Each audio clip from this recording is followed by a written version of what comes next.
Hello, hello, Vlad. Are you there? I think he may be muted.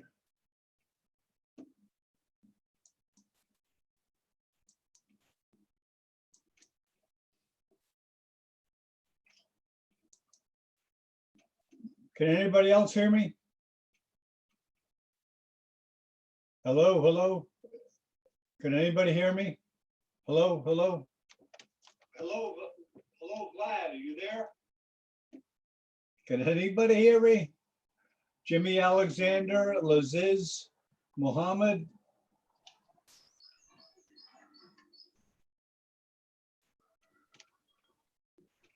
Can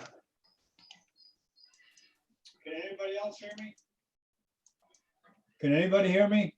Hello, hello. Jimmy Alexander, Mohammed Abed. Hello, hello. I can unmute you, Mohammed. Hi, Mohammed. Yes, I can hear you. Oh, good. Okay. I thought no one was hearing me. Oh, okay. No, yes. Okay. We were waiting for you. Okay, thank you. I'm waiting. I'm there. Okay.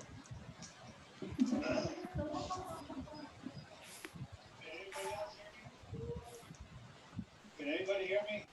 Hello, hello.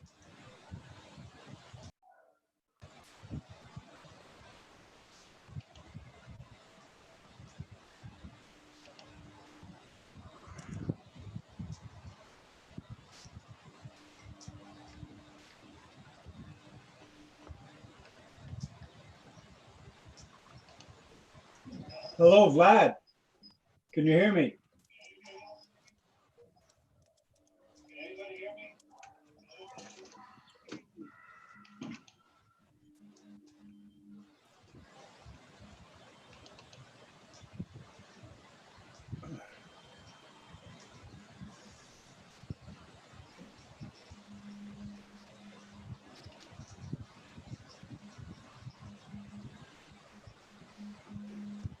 Hello, Vlad.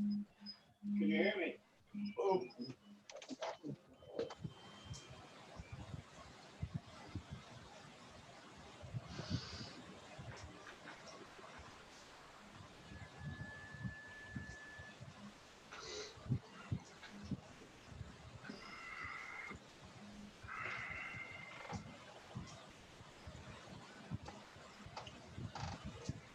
Oh.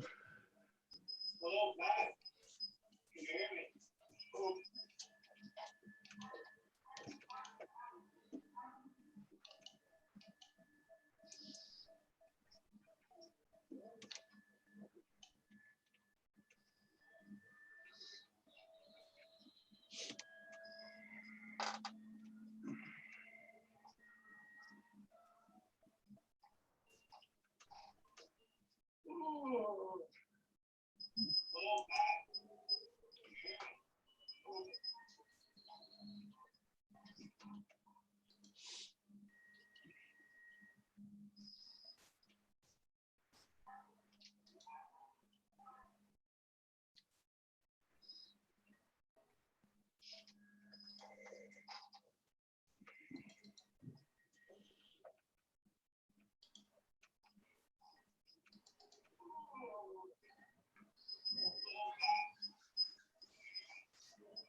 Hello, Vlad, can you hear me?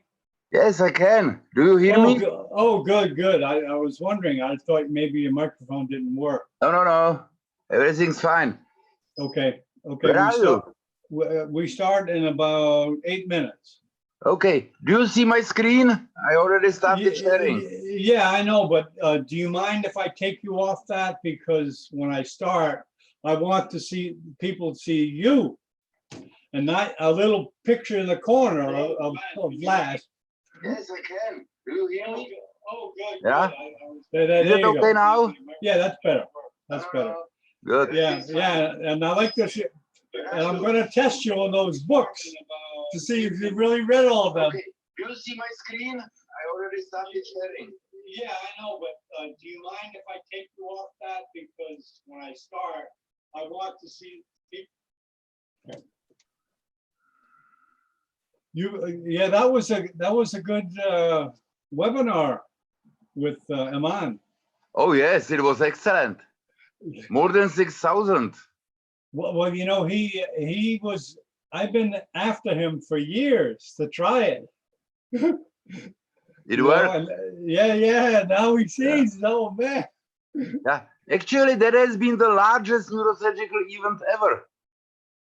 Yeah, well, I don't know the numbers. I don't. The numbers were close to 7,000.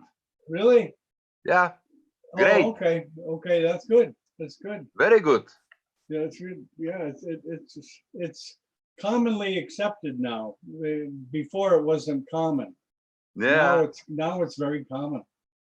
That was excellent, and we all enjoyed that actually. Yeah, you see the picture at the end? That was great. The picture with every, Yeah. like just like a conference. Exactly. It was good. So, okay. I'm going to step away for a minute, okay? I'll be back. Good.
Okay, Vlad, are you there?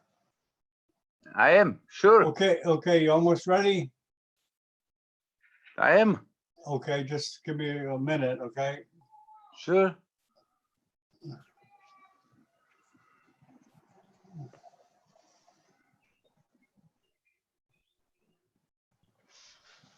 You're gonna put your video camera on, right? Because I can't see you now. You're gonna put your picture on there? There you go. Happy? Happy Yeah. with me? Okay, yeah, okay, very good. Just a couple minutes. A lot of people come at the last minute, you know, and you gotta click them all in, Yeah. one by one. There's gotta be a way I can let everybody in. How many? Right now is 35 panelists, but that adds keeps going. It's just the prime time now. Okay, 10, 9, 8, 7, 6, 5, 4, 3, 2, 1. Good morning from Miami Beach. This is Dr. John Bennett, Neurosurgical TV. Today we have the pleasure of having a master teacher, Vlad Benes, and I'll let him take it over. And welcome, Vlad, and thank you. Hello? Okay, it's all yours, Vlad. Thank you. So let me share the screen.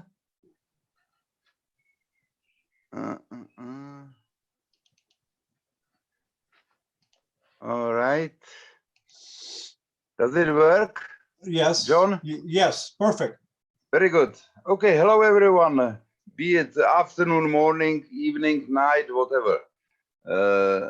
Today I would like to talk about the meningiomas, and it will be like a compilation of several lectures. So you will first hear about the posterior fossa meningiomas, then I will touch sphenoid wing and cell meningiomas, and all through the lecture there will be some general rules which to follow and which would be like teaching material for young people.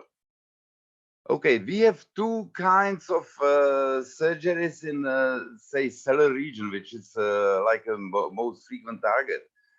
And there is vascular surgery, which virtually is subarachnoid. And we have skull-based surgery, which virtually is extra-arachnoid. It's aneurysms versus meningiomas. So take a look on this aneurysm.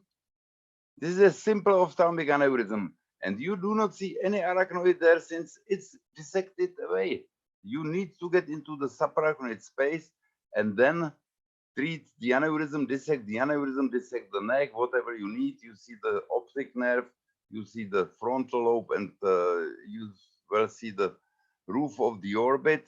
And this is what Juha Ernest-Niemi calls killing the aneurysm. So the aneurysm is killed. And you are in different space than in this. You see all the vessels here, and you do not see any arachnoid. This is just the opposite. Simple tuberculum cell meningioma, and you are outside arachnoid. See that I do not cut the arachnoid. I lift the arachnoid from the skull base. You are working in completely different space than in vascular surgery. So these are the two main differences. Okay, let's now talk about the posterior fossa meningioma first. Keeping in mind that we are going to touch the arachnoid all the time. Over the years, we have a 224, and this is like teaching. I do not know about your place, but we are seeing more and more asymptomatic patients, and they are difficult to decide. And these are the difficult from clinical point of view. Actually, the important data is that you wouldn't operate on asymptomatic small tumor unless it grows. So prove the growth before any surgery.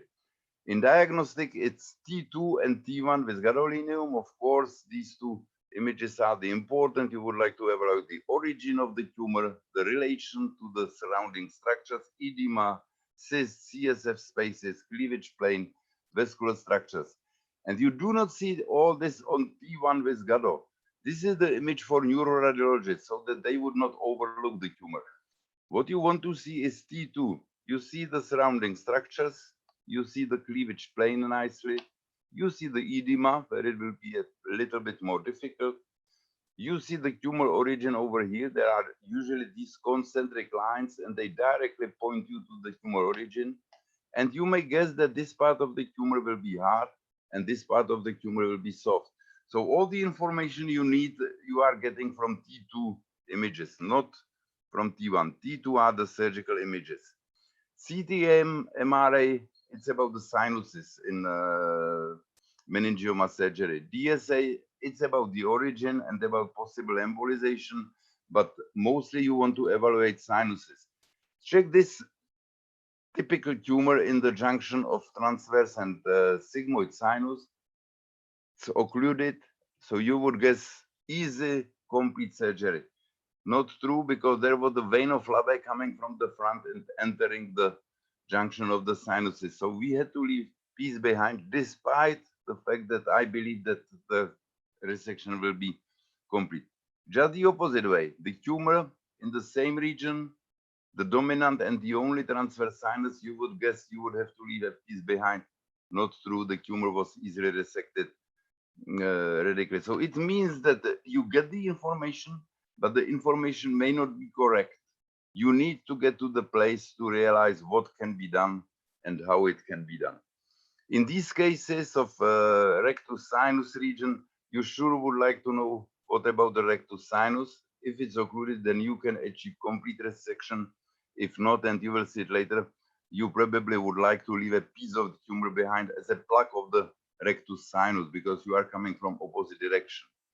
The taxonomy of these tumors, it's rather difficult and not uniform. You have these sphenopetroclival, you have petroclival tumors, you have the tumors in CP angle, the junction tumors, and you see that they overlap. So the taxonomy is sometimes it's difficult and it's difficult to point this is the petroclival tumor or this is the CP angle. Actually, the meningiomas, they form a group of tumors which really go one into the other. It's a continuum, and usually it's along the sinuses because sinuses are the place where the majority of cap cells are present and where the tumors grow. So the center probably is this region of cavernous sinus, and from there you can go in any direction and you will find a continuum of the tumor. You will find the tumor which overlap one to the other. Of course, this is the blind end. So these are the petroclival tumors. You see how heterogeneous group that is. Check this one. And these are CPA tumors. Check this one. Here, definitely the tumor origin is posterior to the nerve. So this is CP angle. Just the opposite here. Here the tumor origin is anterior to the nerve, so it's petroclival tumor, despite the fact that they look very much the same. What about the surgical strategies in these tumors? Planning is everything. You really need to know what you are going to do, what you are going to encounter, what the tumor will look like. You need to choose the proper approach. That's the most important part of your surgery. Most important part of surgery is prior to surgery itself. You would like to approach the tumor via the long tumor axis. So it's this two-point technique, dura opening, arachnoid layers, tumor origin attacking first, of course, as always. So it's a multifactorial process which you need to evaluate well before surgery. There are two petroclival tumors. They look rather alike. However, they are completely different. This is the first one. See that at the end of the surgery, this is the third nerve, here is the fifth nerve, here is the rest of the tumor. The whole approach is supratentorial, supracerebral, infratentorial only, and you just get the tumor easily from this approach. You do not need anything else. Unlike the other one, here it's before and here it's the EMR after surgery, and you start high up again, infratentorial, supracerebral, and it's well seen that the tumor is still covered by the arachnoid. It means that it grows somewhere from the midline and somewhere from other place than here. The tumor origin will be elsewhere. So this was, then you go retrosic, resecting the upper part, now the lower part. This is the 7th, 8th nerve. I like to cover them with some glue, because I believe that it's at least some protection, because the manipulation at this point is quite a lot. So this protects the nerve at least a bit. And you need to go below these nerves. And meatus is the border between supra, infra, and between retrosic in my mind. And here is the last part of the tumor, the lowermost part. And now we are between 7, 8, and 9, 10, 11. And it's virtually far lateral approach. The tumor origin is, this case was in a triangle between the 7th, 8th, 6th, and 9th, and 11th. Very unpleasant one. So this is something you need to know in advance. The same with venous drainage in these, what you can resect, where you can go. This is a nice tumor which you can resect entirely. And we are going down to CC junction. There are several points which are important. First, the position to the side, and I have never seen the real midline tumor where the spinal cord would be like a U-shaped posterior to the tumor. So always the far lateral or enough lateral approach is enough from one side. There is always predominance. See this, it looks like a midline tumor, but it still is a little bit to the left. So you will come from the left and you will reach the whole tumor. There is the 12th nerve, which is the canalis nervi hypoglossy is the dangerous location. You need to ascertain where it is. And then the vertebral artery. In general, those tumors which are below the vertebral artery are the easy ones. Those which are above the vertebral artery are more difficult ones because there are more nerves. What about the remnants and recurrences? It's same individual evaluation as in the virgin case. It's actually the same thing. But do consider other treatment options, like radiosurgery. Sometimes it's much better than surgery. They definitely carry the higher risk of surgery and higher risk of recurrence. It's not a mistake to leave a piece of the tumor behind. See these two petroclival meningiomas, in both of them, I had to leave a piece of the tumor behind because there was not a cleavage plane between the brainstem and the tumor. And you then follow the patients. In this case, the remnant didn't grow in 8 years. In this case, the tumor grew, so it was treated by radiosurgery, and now the patient is stable and symptom-free. This is the case I told you about the rectus sinus, that you leave a piece behind like a plaque of the rectus sinus, because coming from posterior, you would be unable to occlude the rectus sinus bleeding away from you. So it's better to leave a piece of the tumor behind. What about the results and the implications of these posterior fossa tumors? There was 6% morbidity mortality rate, serious morbidity mortality rate. And usually, as everywhere, those are the patients who come with too much of a deficit too late. The patient coming in who is bedridden and who's got Glasgow Coma Scale like 7, 6, it's difficult to expect a good outcome. So there you recruit your bad results. And actually, I do not believe in lectures where you see 0 in this column. It's virtually impossible to be operating on these tumors without complications. And there is, of course, quite a lot of minor morbidity, which is usually caused by the damage or manipulation of the cranial nerves. It's either temporary or permanent, and usually doesn't really disturb the patient too much. What about the radicality in these regions in posterior fossa? 70% Simpson 1 and 2, and that's something which is when one is careful and one is not overzealous to resect the tumor entirely. 70% of radicality is like a good result. Always the virgin tumors are much better, of course. And this is what you come up with, that those tumors which are posterior to the nerves, they carry the low risk of surgery. On the other hand, those which are anterior to the nerves, they carry much higher risk of surgery, and it's statistically significant, this difference. And of course, this carries something which you need to think about whether to operate or not. This was one of our unhappy cases. Everyone likes to be looking at failures of someone else. I might add that this was not my case. Too much of a retraction in this simple, easy CPA tumor, and you see what happens. And despite the revision and decompression, the patient died. It was one of our most unsuccessful cases.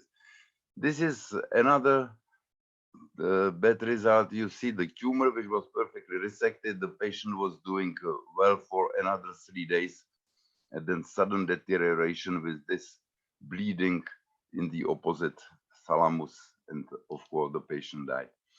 So there is the dangerous part where the tumor originates, and this is this region which is bordered by posterior clinoid processes, entry to the Meckel's cave, posterior rim of internal meatus, posterior rim of jugular foramen, posterior rim of 12th nerve canal, and anterior rim of the CC junction. So this is the difficult and then dangerous tumors arising from this area.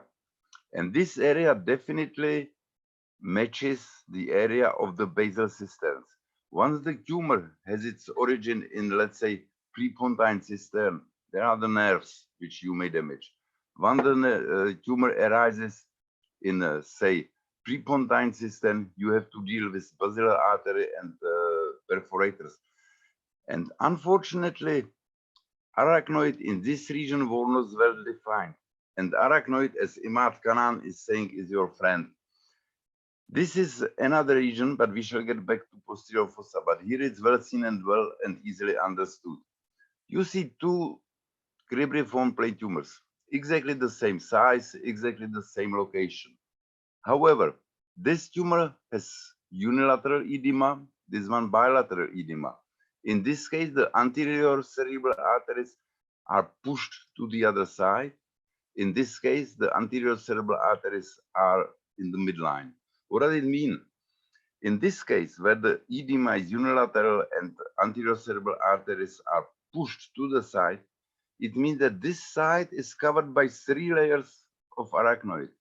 And most likely, in this case, you will be able to preserve the olfactory nerve on the opposite side, and you will preserve some smelling for the patient.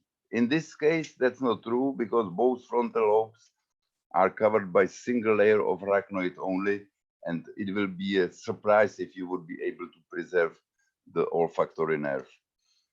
This is the case with small tumor coming from the side of the tumor, and you see that when you resect the last remnant of the tumor, you will see the contralateral olfactory nerve, which is well preserved, and the patient will keep his smelling, and this is the tumor origin in the midline, yet to the one side.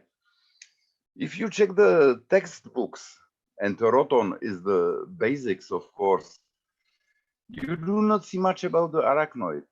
The image I have shown you is the only one which really shows the arachnoid. Arachnoid was not well studied in my mind. This is something we really must learn, and we really should know about the layers, about the cisterns, about the outer layers, about the inner layers, about everything. This is the only publication about arachnoid which is really exhaustive and covering all by Kuruc. It was done with endoscope, but you see the perfect images. There are 2 articles and they are somewhat difficult to follow because they are full of these images, and just to get oriented is not that easy. So I have forced one of my residents to work on arachnoid.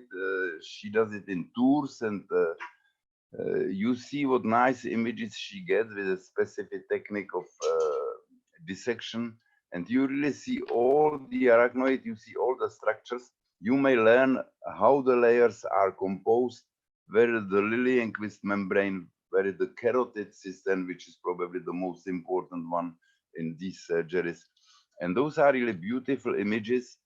With other technique, you see that the third nerve is well covered by the arachnoid as related to edge of tentorium. So if you move here with your tentorial edge meningioma, you still have your third nerve covered by a layer of arachnoid, which would help you to preserve the nerve. The same thing, posterior anterior communicating artery covered by the nerve, not so the internal carotid, which is not always covered. In the posterior fossa, it's somewhat tricky because the arachnoid layers is somewhat anterior to the 5th nerve and posterior to the 7th, 8th, and 9th and 11th. So if you have it here, you will know that there is an arachnoid layer which will protect the 7th, 8th against any manipulation you will be causing here in the region of the tumor. So the tumor is posterior to the nerves, posterior to the 7th, 8th, and this layer of arachnoid will be the border of your dissection. You shouldn't pass through. So planning the approach with advanced knowledge of cisterns and expected arachnoid layers, it's a little tricky, but it's very helpful, and it really is the thing which you should think about before any surgery. And of course, the exact tumor origin must be defined, because where the tumor starts, there is the cistern where the tumor is located. And in this, the T2 helps you with all those signs which are pointing directly to the point of origin. They are not always seen, but in many tumors you see them well. So in conclusion, for posterior fossa, those tumors which are posterior to the nerves go for surgery, which are anterior, think individually. For those who are beginning the surgeries, who are the residents of the first, second year, this should be your first posterior fossa meningioma, and this should be your last posterior fossa meningioma after many, many years of training. Let's go to the cell region, to sphenoid wing. Again, the textbooks might not be very helpful. See that this is declared as pterional approach. That's not pterional approach in my mind. This is subtemporal approach. Frontolateral approach, okay. These are rather large and with lots of temporal bone exposed, which is not necessary for cell region. You do not go that far back. This is also the approach which I have abandoned some 20 years ago, and I don't find it helpful at all in any of surgeries, because where you need it is when you need to go high up, let's say in basilar artery aneurysm, which is higher up than the posterior clinoids, more than 15 millimeters. And all these things are now done by endovascular people. High up located craniopharyngioma. Now you handle lots of them through the nose by endoscopic surgery. So all the approach is, in my mind, outdated. What you need and what we do, it's a pterional approach, and I always ask the resident either for frontal deviation or temporal deviation, depending on the tumor or on the lesion I want to attack. And finally, it's usually like frontolateral approach. The most frequently one gets there along the upper surface of the wing. It means frontolateral. So frontal base, some 3 millimeters is perfect. I'm not a big friend of these keyhole or eyebrow surgeries. I've tried that and I don't like the orthograde side. So we are doing usually the regular craniotomies. All these are not used in my practice. And when we are going to the cell region, which is most frequent target, it's really the wing which is important, and anterior clinoid process as its end, and there is always some relation to the wing. And definitely there is the carotid cistern, which is the most helpful space.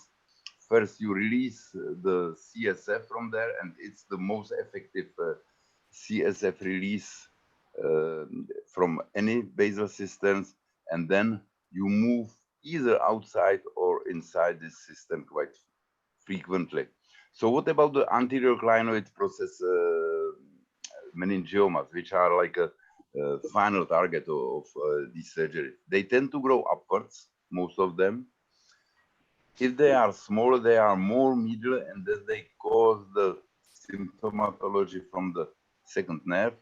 They, in my mind, they almost always attack optic canal. So almost always I open the canal just to check whether there is the piece of the tumor or not. And of course, it helps you with your manipulation there. And there is the arachnoid within the optic canal, again covering the optic nerve. So there is the layer which helps you protect the important structures. On the other hand, not always at the beginning of the internal carotid artery, as it enters the dural space, there is the arachnoid. And meningiomas tend to be somehow invasive when they get out. So this is the point of origin of many disasters that you may injure carotid artery. There are two tumors. It's anterior versus posterior clinoid, which look alike on the AP view. They look completely different on the axial view. You see that this one, which is anterior clinoid, is in front of the arteries, in front of the important structures. Just the opposite. This one is posterior to the arteries, posterior to all the structures. And these, fortunately, not that frequent. Those are rare tumors. Those are the difficult ones. Again, the result, there were, we have had like 280 of sphenoid wing meningiomas. And again, we had 5% of complications or deaths. That's almost unavoidable again. And again, some temporary or permanent small deficits. What were the causes of these disasters in these? Those were injuries to carotid artery, as I told you, at its entry to into the dural space, and perforators. Then again, these too late patients coming in with major deficit and decreased Glasgow coma, and then some technical errors. Minor morbidity, it was unilateral vision decrease, diplopia, mild hemiparesis, most of it cleared over the next year or two.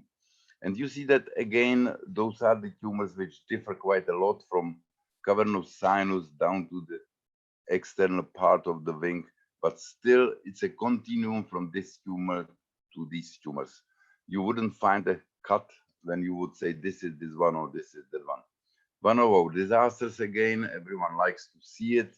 You see the simple outer wing meningioma in a 70-year-old guy, and there was the infection after the surgery, which we were unable to fight, and the patient died some 35 days after the surgery.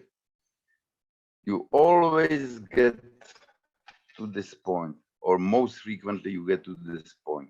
And these are the difficult but most interesting tumors in supratentorial region, along with tuberculum cellae. And there are three kinds of them. One of them is like lateral to the carotid, directly at the tip of the clinoid process. This one may be large, may be growing quite long.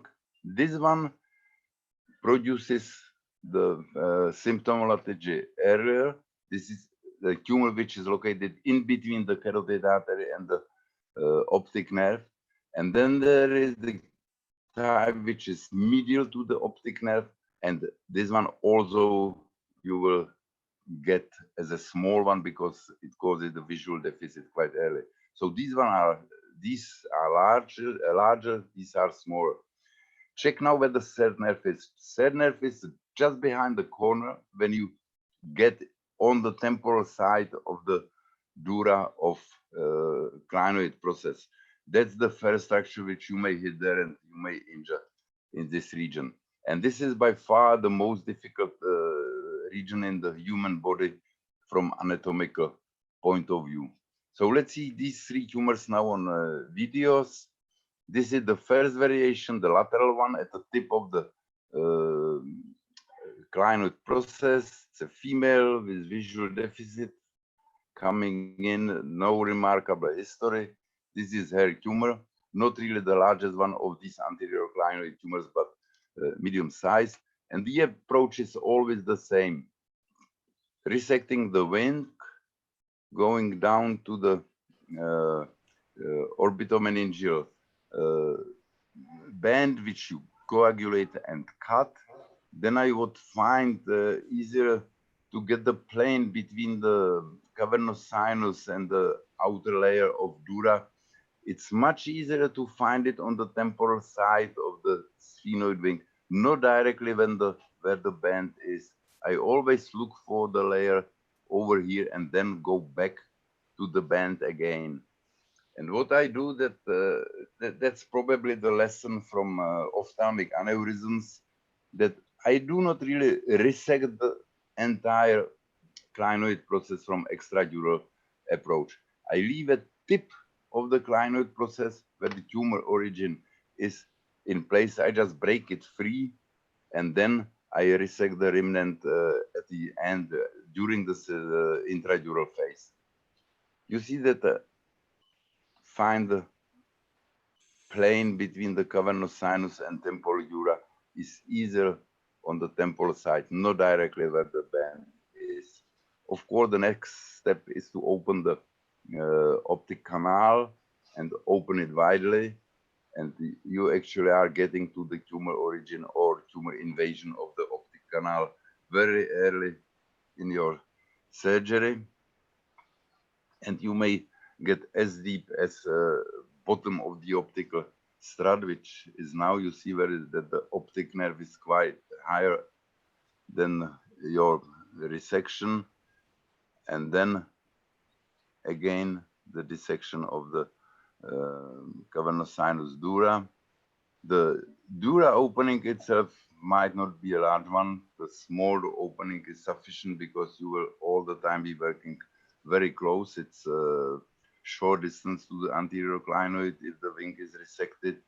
And now we are already there. I'm sorry for these videos. I got a new editing program at the time when I was doing them, and it was a bitch for me.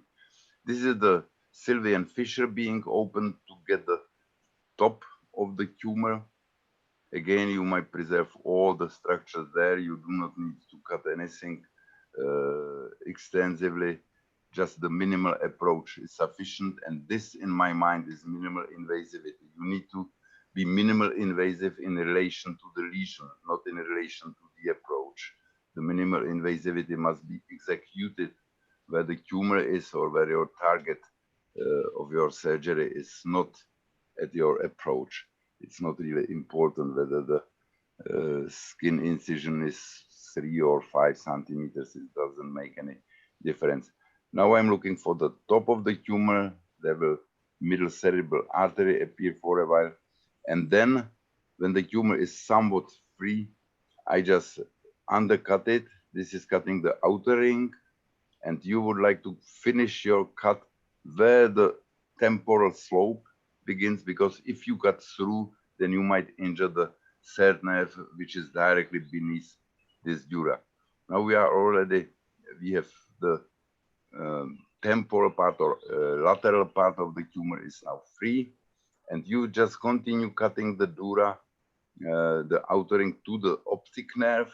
Then you will cut the lower ring, just undercutting the whole tumor. Sometimes it's tricky to find the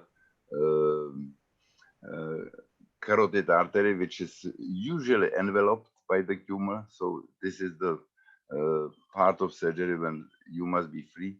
And you see, this is the tip of the clinoid process, which I have left behind. And I will only resect it now when I know that the tumor, bone, and carotid artery are not that attached, that I will not injure the carotid artery, which is here. And now the tumor is nearly undercut, but the whole bulk of the tumor is still in place. You see that the arachnoid is preserved, not cut through. The arachnoid still covers my third nerve over here, which I don't like to injure. It still covers the uncus, which is not really that important structure, but you do not want to injure it anyway and cause some bleeding, which might prolong your surgery. And now I'm looking for the optic nerve, which is over here. And then again, cutting the dura of the base of the clinoid process and opening the optic canal sufficiently to get the whole tumor. You see, this is the dura, and I'm cutting back to the optic nerve. With the pressure of the tumor on the optic nerve, it's somewhat surprising that the optic nerve runs nearly horizontally in this region. It's not going away from you. It really traverses your field of vision sometimes. You see the optic nerve is over here. It's not running like that. It's running like that to the optic canal. And when you cut the last piece of dura, the tumor is completely free of the surrounding tissue, and now it may be resected entirely. The optic nerve over here, and now we see already the liberated optic nerve. The tumor is not on the screen, but it is there. Here's the carotid artery, and you will see at the end that all the structures will be covered by arachnoid, like you see here.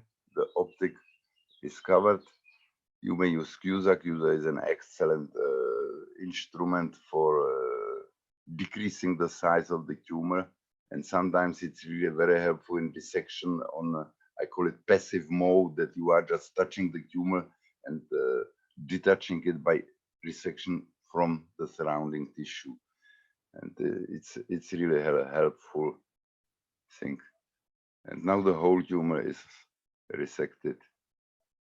I just want to show you the structures after the tumor resection, that there really is nothing damaged, and all the structures are virtually covered by arachnoid, at least by its own arachnoid, not probably by the outer, but from the inner one.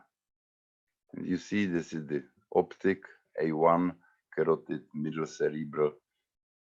Here is the olfactory nerve. This is the Hoyner's artery, and everything is well preserved. So let's go further. This is the MR after the surgery. The vision improved. There was a partial third nerve palsy which improved over the next 3 weeks. There is another one, the medial part between the carotid and the optic nerve. The female visual deficit appeared during pregnancy. That's quite frequent. That pregnancy is the trigger point for symptomatology in meningiomas. And this is a small one, a little bit medial, more medial than the first one.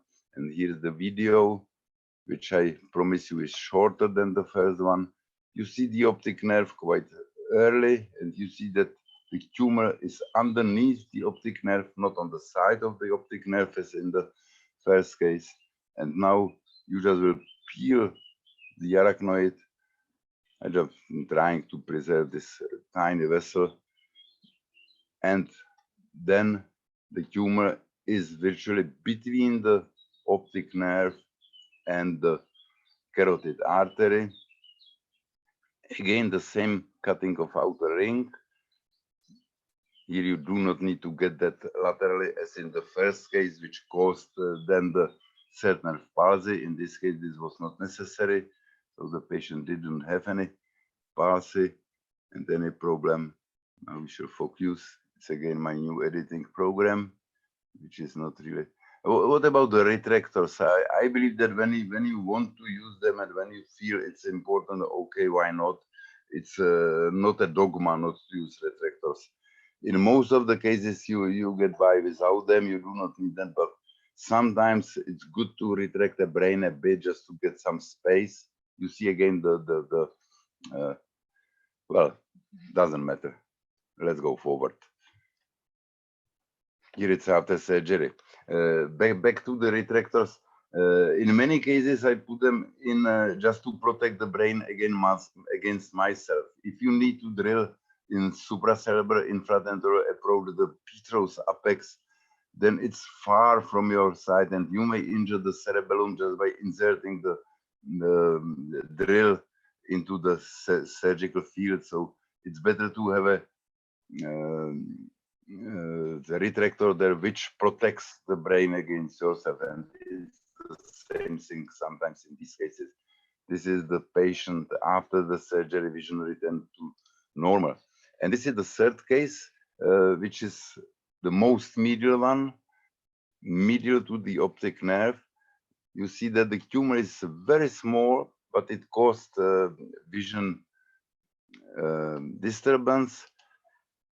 You might want to use navigation when you are resecting your clinoid process.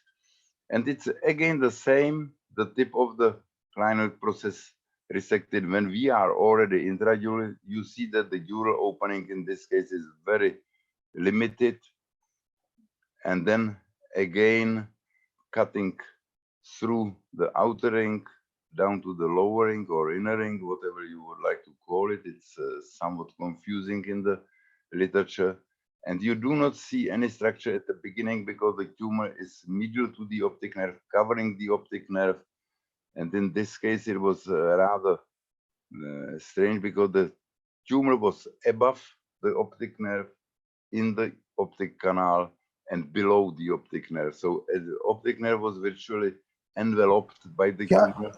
And of course, the patient had some minor deterioration of vision after the surgery, which improved over 3 days. And in 3 days after surgery, she was able to count the fingers. And when she came to outpatient visit 3 months after surgery, her vision returned to normal. You see the carotid, use the tumor which is above the carotid and in between the optic nerve and carotid. And now we are going to get to the optic nerve. which still it's not, it's still carotid artery. And this is the piece of the tumor or part of the tumor which is covering the optic nerve. Now you see the optic nerve, which is nearly flattened in between the tumor nodules. Some more drilling through the optic canal just to get well in front of the tumor, which entered the optic canal quite a lot in this case.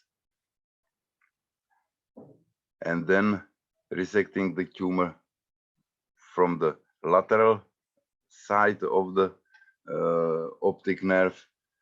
Now the funny part will come, which I have left behind. I tore some artery there. I didn't know which artery it was. I occluded it by a clip. At one point I thought it may be even a carotid artery because you see the bleeding is quite brisk. Then I thought about the ophthalmic artery, but it probably was neither. What the origin of this bleeding was, I do not know, but we did get by. Now we are lateral to the optic nerve. You see the flattened optic nerve, and this is the piece of the tumor which is in the optic canal. And we shall get back to the medial part again after I resect this. This is the clip which now holds nothing. And you see the thinned and flattened optic nerve, carotid artery, and there was something which bled, which I do not know what was it, but it didn't bleed anymore. So the optic nerve virtually is here in the free space, but still the arachnoid of the region is preserved.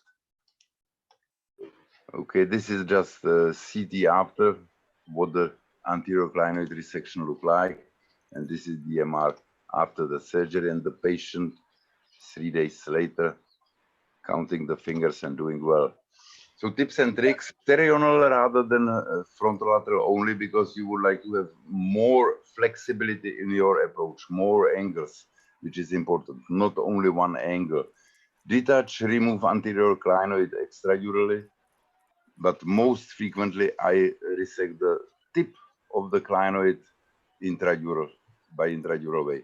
Stay extracarachnoid, that's important. Open dura from medial to middle of second nerve to the tip of the anterior clinoid. I'm talking about the rings.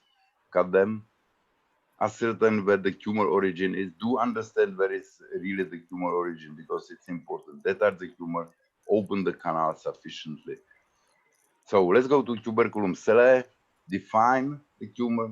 Devascularize the tumor. Decompress the tumor and detach the tumor. It's the simplest thing. Here is again the video about lifting the arachnoid, which I will skip.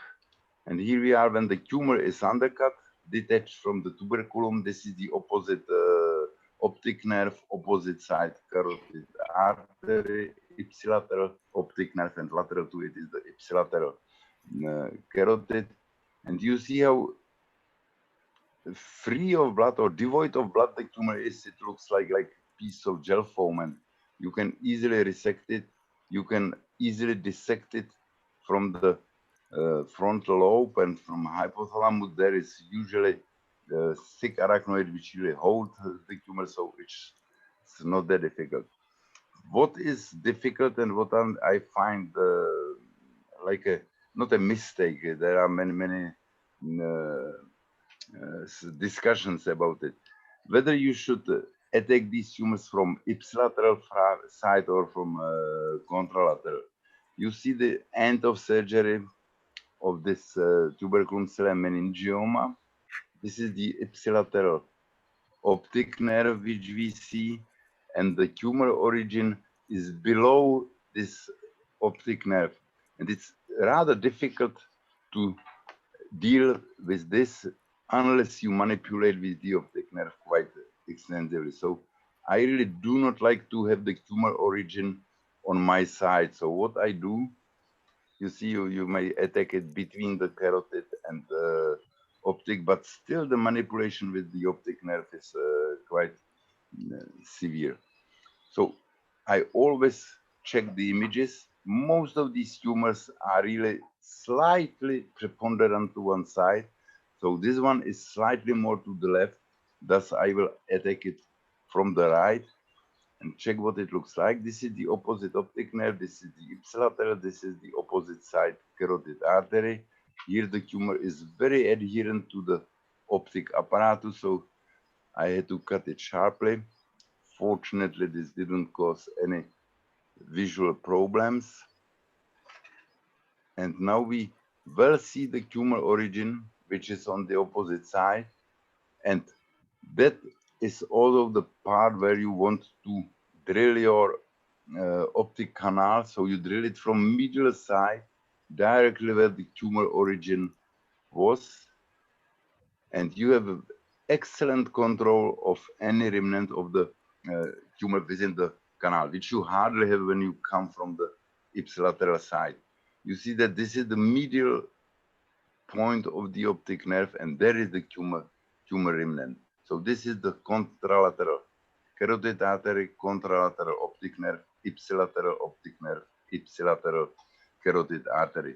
You wouldn't be able to do it from the ipsilateral side. You see, this is the last remnant of the tumor being resected from the optic canal. So this is my opinion, and I'm not forcing it like dogma, but I always am happy with contralateral approach. Again, just going when we are talking on meningiomas in general, I will hit the parasagittal and the central region meningiomas very shortly. This is exactly the same thing as I have shown you in olfactory groove meningioma. Should this be a motor strip, and should the tumor origin be a little in front of the motor strip, then the sulcus will protect the motor region. The two arachnoid layers within the sulcus will be your border of resection, protecting the motor strip against any injury. So again, this is the evaluation of the tumor before surgery, that you know whether you are dealing with this situation or with this unhappy situation, which fortunately is pretty rare. And this is the dangerous situation. See how the tumor grows. This is the huge parasagittal, and when you resect it, you have three possibilities. Here the tumor was just adjacent to the arachnoid, and you preserve the brain entirely. Here it was adherent, and you see that you preserve the vessels, you preserve the cortex, and you do not damage anything. Still, you damage the arachnoid of the region. And this is where is the dangerous part, where the tumor penetrated arachnoid and where it was really dangerous to resect it. So take-home messages to make it shorter, because I'm talking too long by now. The taxonomy of meningiomas depends on tumor origin. As easy as that, and that is how all the classifications should deal with them. And that is where the confusion in the literature starts. Appreciate arachnoid layers. That's important, and that's what Imad Kanan is saying, that arachnoid is your friend, and it's really a very friendly structure in your surgeries. Remnant is better than deficit. Remnant may be either resected later or followed or treated by radiosurgery. So remnant is really better than deficit, because deficit quite frequently is permanent. In elderly and asymptomatic patients, prove the growth before surgery. Don't operate on ungrowing meningiomas. I have quite a few of meningiomas which I never have operated, and patients are coming on regular visits once in 3, once in 5 years and doing well. Consider other treatment modalities. Don't be just the surgeon, be a physician, and appreciate that there are radiosurgical means, that there is even the regular radiation, whatever other modalities, and do please consider observation as the regular treatment modality. That's what the other modalities taught us. And this is Prague in winter. Now it looks without snow, still beautiful city. And I thank you for your attention. Okay, Vlad, thank you. Ike, are you there? Yeah, I'm here. Okay, Ike. Vlad. Hi, hello. Hey, good talk as usual, Vlad. Excellent. If I learned one thing, it's about tuberculum cellular meningiomas to go from the contralateral. Speak up, Ipe. Speak into the microphone. Can you hear me now? Yeah, it's better. Yes. Much better? Yeah, you're getting echo, White. You have something else open there. Hello, can you hear me? Yes. Yes, yes. Yeah. My God, I'm seeing Dr. Chandrasekhar Pujari. He looks like one of those rishi. Hi. That's Ages. what lockdown can do to you. You look better. Hi, Vlad. Hi. Great to see you. Great to see you too. I think you should keep this. It looks very good on you.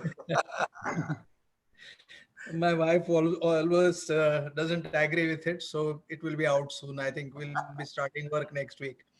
One question I had, Vlad, I missed a little bit earlier part of your talk, but in sphenoid being meningioma, the let's go from your last part of the talk, and then I will ask the second question. You talked about your preference for contralateral view when the tumor is covering the optic nerve, ipsilateral optic nerve. The main reason why proponents of craniotomy versus transnasal approach talk about is the tumor lateral to the optic nerve on the ipsilateral side. Uh, is that a problem if you come from the opposite side? It's not. This is really an unsolved issue. We just have published the position paper on cellular meningiomas in ACTA. And this was one of the questions which we have posed there. And we never ever arrived at some conclusion. So, Chandrasekhar, this is my personal preference to come from the other side. I feel more comfortable and I feel safer. And this is just opposite to olfactory groove meningiomas, which I attack from ipsilateral side. So this is something which is questionable. And I believe that this is up to the surgeon which approach. The reason to ask you is it good enough to drill off the optic canal? Can you expose the optic canal well? Yes, you can, because you can unroof the canal and then you can drill the medial side of the medial wall of the canal, and you really can expose the optic nerve the same way as you expose it from the ipsilateral side, with that addition that you see the medial wall of the optic nerve. That's in my mind profitable. It's more likely the medial side is involved than the lateral side for the kind of tumors which we operate from the contralateral side. Exactly. The other question is in cellular meningioma. This is not the case for clinoid meningiomas, of course. We're talking of mainly like tuberculum cellae or anterior clinoidal meningiomas, if I understand you correctly. The second question I have is when you have large tumors in this area, small tumors we are okay. How frequently have you found that the tumor has involved the adventitia, at least, if not the whole artery, the carotid and the carotid bifurcation?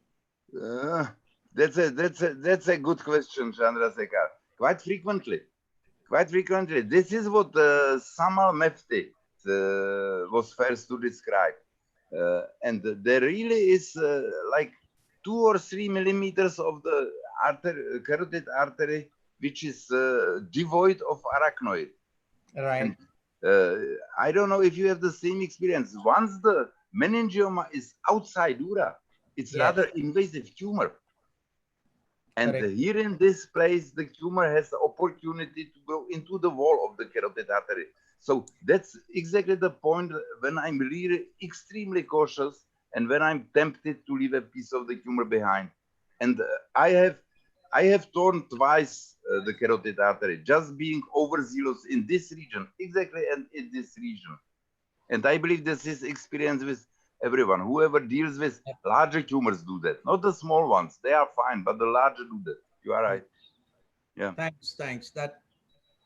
I thought was an important point. That's an important point, very important, Chandrasekhar. Ibrahim, you may please ask the question, Ibrahim. Thank you. Hello, Vladimir, and hello. Hello, Ibrahim. Good to see you again. Good to see you. And hello to Aib, Chandrasekhar, and Hi, everybody. Hi. I really enjoyed your lecture. Thank And you. I call this a mission impossible. Mission impossible because you cannot cover the main points of every meningioma as you described, but you succeeded in this mission impossible. So thank you very much indeed. I just want to stress on some of the points you mentioned. And one important point is the value of the anatomy knowledge.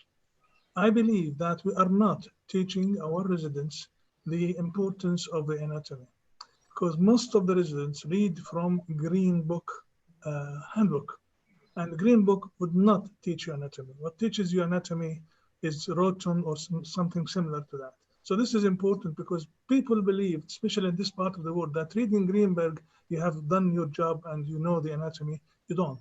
So this is a very important point that you mentioned, and you showed so many pictures from Roton, which is valuable.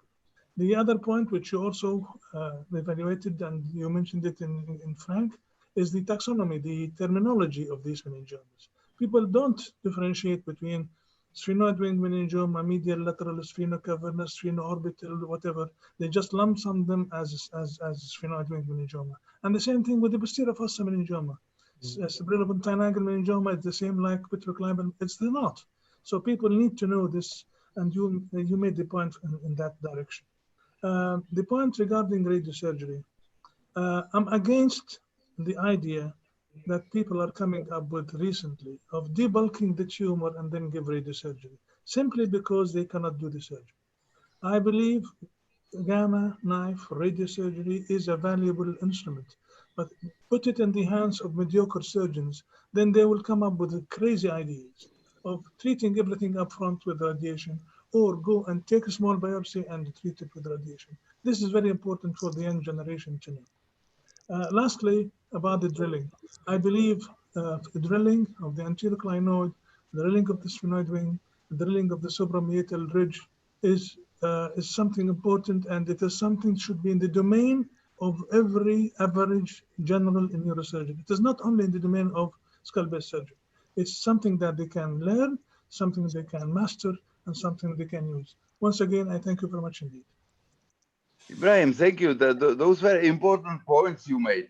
You know, I just remember it was Ghazi Ashargil always saying anatomy, anatomy, anatomy.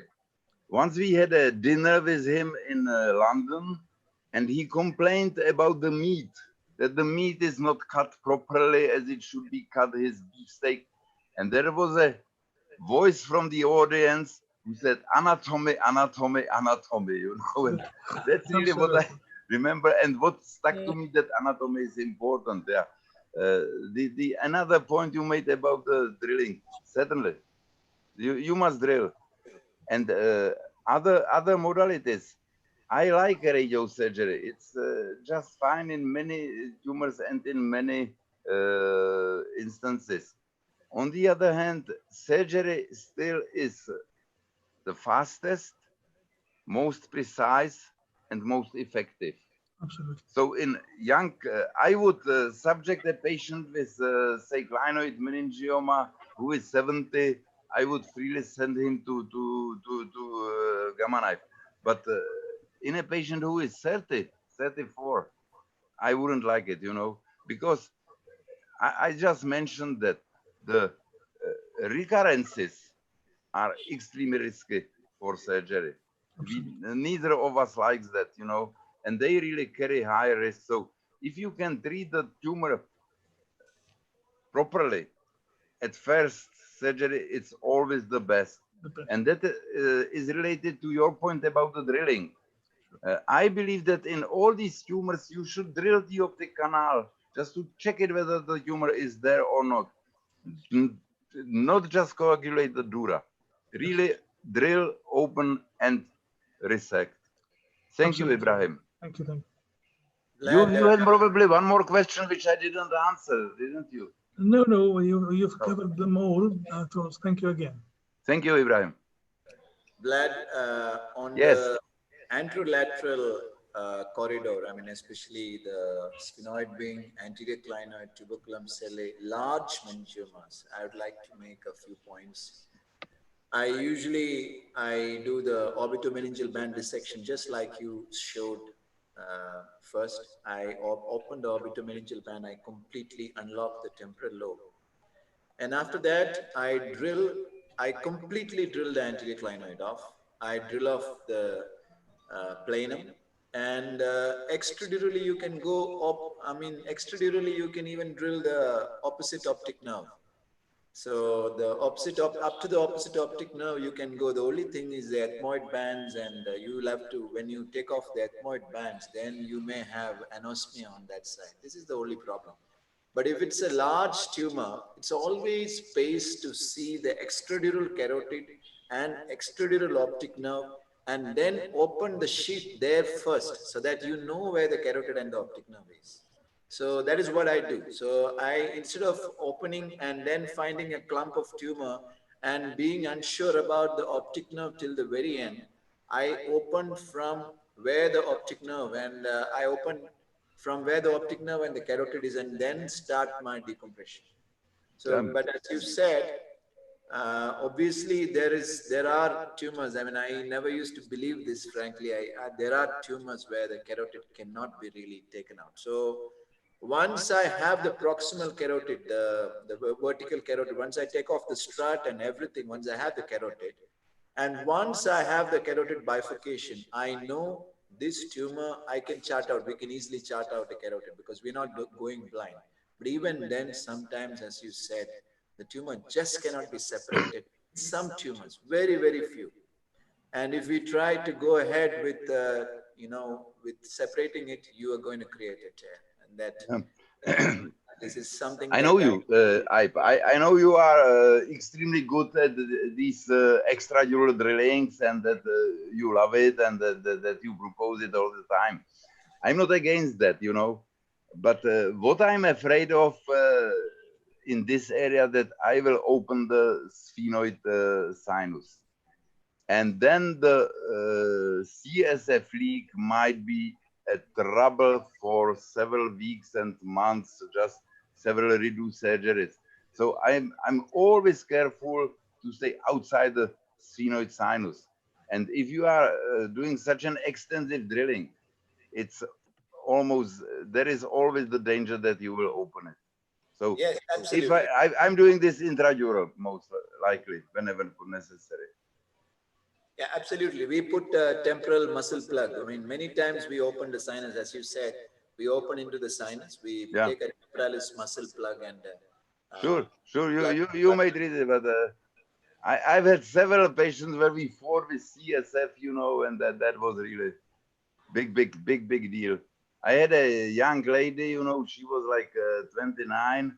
She had a tuberculum cellae meningioma, which appeared after a pregnancy, as usual, or as quite frequently. And I wanted to do it really as radical as possible. And I entered the sphenoid sinus. I can tell you that there were like 2 or 3 transsphenoidal surgeries with endoscope. Twice I came from above, and the last surgery I came from above again, and I was unable to recognize where the optic nerves are, where the carotid arteries are, and that was really something. So I'm really afraid of this. Yes, Ibrahim, please. Yeah, I have a question for Chandra. Can you hear me, Chandra? Yes, Ibrahim. Yeah, I just want to ask, can you do 360 degrees optic canal drilling using the endoscope from below? No. I think what Vlad also just confirmed is that in most of the tumors, usually I wouldn't operate on a tumor which is beyond 3 to 3.5 centimeters from the endonasal approach. And I wouldn't operate on a patient whose tumor has crossed the carotid or even the optic nerve laterally. Any tumor going lateral to the optic nerve and carotid mainstem, I am not very keen to do it endonasally. But yes, if you have a tumor which is reasonably soft, which turns reasonably white on T2 weighted images, And if I see that the bulk of the tumor is on the medial side of the carotid and the optic nerve, I am happy to do it endonasally. Yeah. Most of the studies published about the incidence of optic canal involvement by these tuberculum cell meningioma shows you that majority, they have some extension of the tumor into the canal. And I agree with Vlad that one should drill the optic canal in all the cases, regardless, even if you don't see it on the preoperative images. So my point is, Chandra, that if one wants to achieve Simpson grade 1, then it is best done from above by a craniotomy rather than from Indonesia. I don't fully agree with you. Uh, I think you can do a 270-degree decompression of the optic canal by endonasal approach. My objection to calling Simpson grade 0 to transcranial is that you are coagulating the dura. You are not excising the dura most of the times. While when you come endonasally, you always take off the dura to which the tumor is attached. So you are more likely to have Simpson grade 0 from endonasal than transcranial. But the point about taking the dura, we don't coagulate the dura. Coagulating the dura is Simpson grade 2. So it is essential to achieve Simpson grade 1 is to take the dura and drill the bone and even enter into the sphenoid sinus, if the case may be, because you want to achieve Simpson grade 1.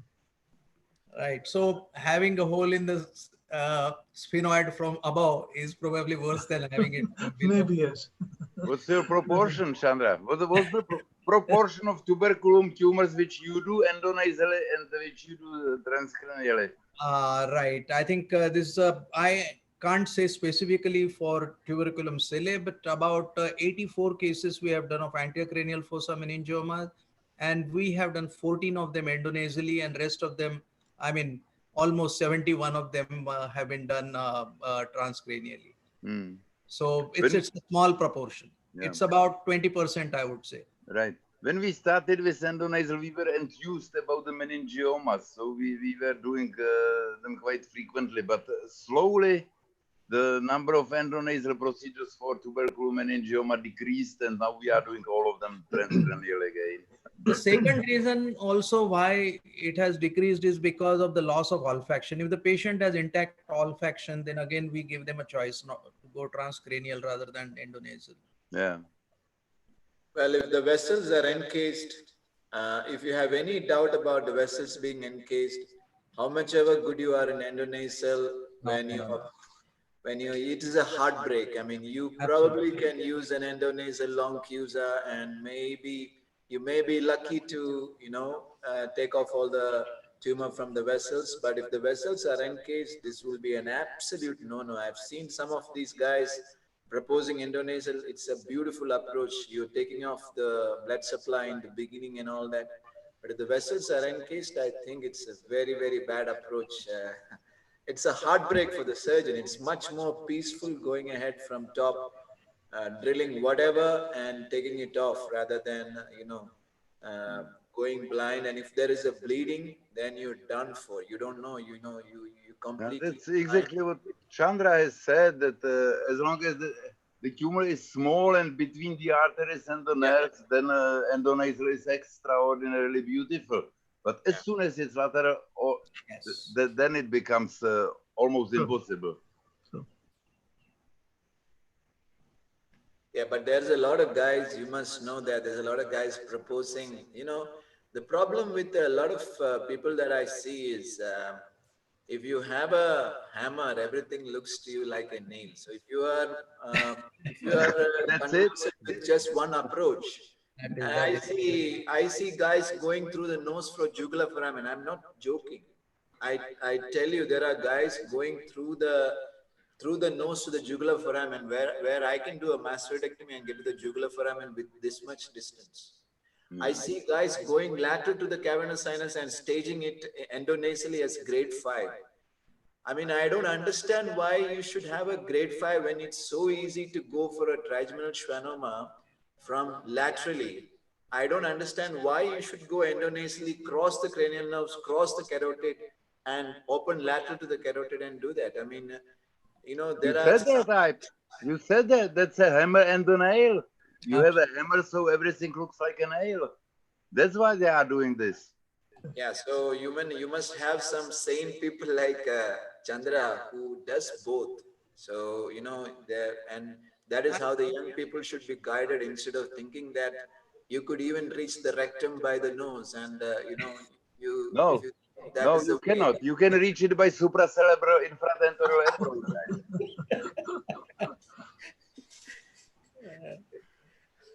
Well, I think more and more techniques are coming up, and more and more training, workshops keep on happening. People get enthused to do something, and I think to have that balance is really, really important. And I think your whole lecture today probably shows that quite well. Thank you. Thank you, Vlad. Thank you, Chandra. So much. Ibrahim, Chandra, thank you so much. Thank you. Thank you. Okay, very good. I guess we'll wrap up, right, Ike? Unless there's something else anyone wants to say. Okay, we look forward to another one tomorrow, Vlad, right? What's the topic tomorrow, Yeah. Vlad? That's something I really like, that will be about the vascular surgery or neurovascular surgery, which we have left to the others. Great, Yet, great, not okay, yet. great. Okay, we'll see everybody tomorrow. Thank you for coming. Thank you. Thank See you. you. Bye. Bye, John. Thank you. Thank you. Bye. Bye-bye. I gotta. Thank you. How you doing, Dad? Big Daddy? Okay. Thank you very much. Okay.